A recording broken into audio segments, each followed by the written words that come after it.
experimental exposure ke adik-adik yang mengambil mata kuliah klinik hukum perdata. Jadi pada hari ini main fokusnya ada pada adik-adik lah yang akan berperan. Batu Bulan lihat penari. Perkenalkan, nama saya Ade Ariswari. Saya merupakan mahasiswa hukum Universitas Udayana. Kalian semua dari Truna-Truni ataupun dari SMP atau teman-teman dari STT juga dan juga Bina Desa Batu Bulan pasti udah nggak asing lah terkait adanya hak cipta mungkin ya.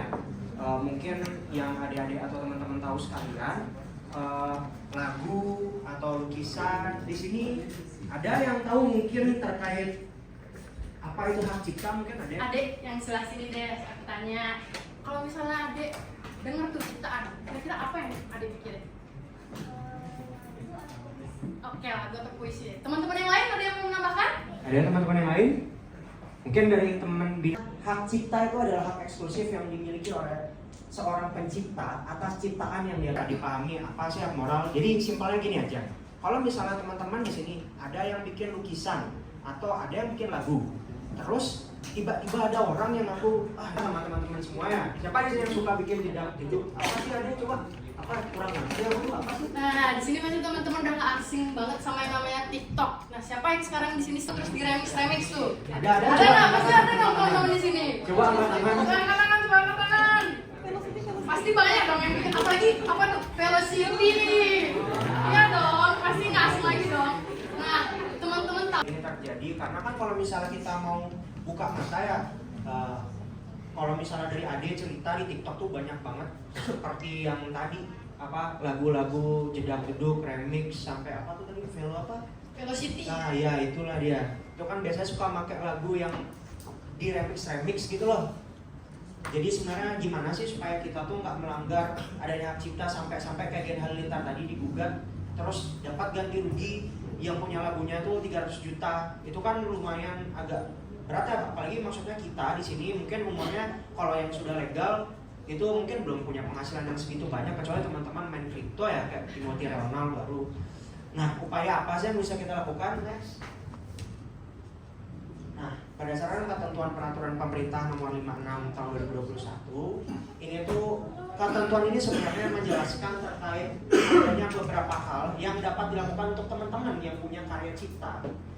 Itu tuh bisa melakukan pertama, pemanfaatan lagu wajib membayar royalti melalui lembaga manajemen kolektif nasional. Jadi teman-teman itu bisa mendaftarkan atau memberikan izin segala sesuatunya kepada LMKN untuk mengelola terkait royalti dari teman-teman itu sendiri kalau teman-teman bikin lagu. Selanjutnya, jikalau nanti kalian memodifikasi lagu, kalian perlu izin, dan jikalau nantinya kalian ingin memodifikasi lagu tapi tidak untuk dikomersialkan, itu diperbolehkan.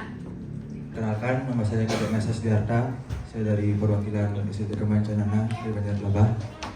Jadi izin bertanya.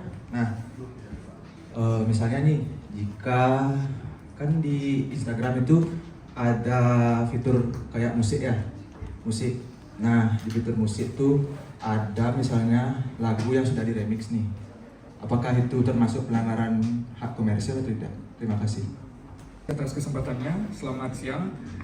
Izin bertanya terkait mengenai hak atas kekayaan intelektual. Kita tahu tadi sudah disebutkan juga pada langkah konkret bahwasannya harus ada perlindungan, dan mana perlindungannya ini biasanya dibawa ke DJKI atau Direktorat Jenderal Kekayaan Intelektual.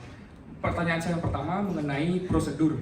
Kita tahu, saya ambil contoh studi kasus, mungkin teman-teman juga yang bermain TikTok ini nggak asing dengan lagu Kuncup Turu, atau misalkan saya ingatkan Sengi dan Sirap yang sengaja Adi. Tahu kan yang tren baru-baru ini itu banyak menimbulkan polemik yang mana masyarakat yang bisa kita bilang bukan dari Bali banyak menganggap ada kemiripan. Seperti halnya contoh kasus yang telah disampaikan oleh mahasiswa dari Universitas Udayana yang mana ada kemiripan antara satu atau dua lagu yang miliknya Siti Badriah tadi.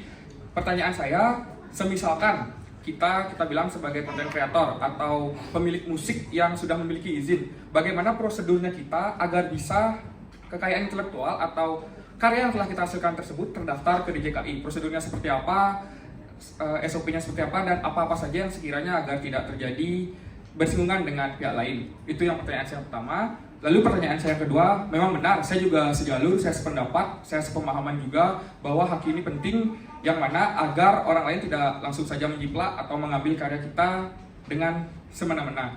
Tapi saya ingin bertukar pikiran saja dengan rekan-rekan di sini. Menurut kalian, semisalkan ada haki, bagaimana cara kita agar bisa sejalur, tapi kreativitas, inovasi, dan juga gagasan kita ini mampu dituangkan dalam suatu wadah yang bisa berkesinambungan. Jadi wadahnya ini akan membatasi dan juga memberikan kepakan sayap yang lebih besar lah. Jadinya kita tahu bahwa itu nggak melanggar haki, tapi kita juga bisa berinovasi. Apakah ada wadahnya, apakah ada sosialisasi, ataukah ada badan yang membawahi hal tersebut. Sekian dari saya, terima kasih. Bagaimana caranya, kan ya, dan prosedurnya kalau kita punya ciptaan agar bisa terlindungi, itu ya sederhananya kan seperti itu. Adik-adik semua, termasuk adik-adik yang SMP, karena sekarang anak-anak SMP juga kadang-kadang dia mampu buat puisi, kadang-kadang dia juga bisa buat pantun gitu. Apakah puisi dan pantun tadi atau lagu mendapat perlindungan hak cipta? Itu dulu yang paling dasar dulu kita lihat. Kembali ke pasal 40 tadi yang sudah disebutin. Karya tulis. Karya tulis berarti lirik. Nah, berarti lirik tulisan itu mendapat perlindungan hak cipta juga. Bahkan kalau misalnya kata-kata seperti jogger, pernah dengar yang zaman sekian tahun yang lalu jogger sangat terkenal sekali karena beliau menyebut dari huruf A, pasal 40 ayat 1 huruf A sampai S ya. Itu ada lagu, ada lukisan, ada karya ukiran, ada karya pertunjukan, musik, baik musik tanpa lagu maupun musik dengan musik dengan teks ataupun tanpa teks. Seperti karya-karyanya Gus Teje, itu kan orang dari manapun dengar udah bisa tahu bahwa itu karyanya Gus Teje. Salah satunya gimana kan nih? Itu ya. Nah, terus tiba-tiba adik-adik di sini karena kita mau ada sosialisasi, wah pengadil lagu balene adik, ada musik tadi, adik-adik masang lagu tadi sebelum teman-teman datang. Ini melanggar hak cipta atau tidak? Kenapa tidak? Karena tujuannya mengundang adik-adik di sini tidak untuk tujuan komersial, bahkan bertujuan untuk sharing, untuk sambil berbagi ilmu. Jadi, tapi kalau dalam sebuah konferensi atau seminar atau apa yang orang bayar untuk itu kena, itu masuk komersial di PP 56 tahun 2021 gitu. Jadi intinya agar tidak ada pelanggaran hak cipta, pertama tidak digunakan untuk tujuan komersial. Kalau digunakan untuk tujuan komersial, boleh nggak? Boleh. Tadi sudah disebutkan sepanjang mendapat izin.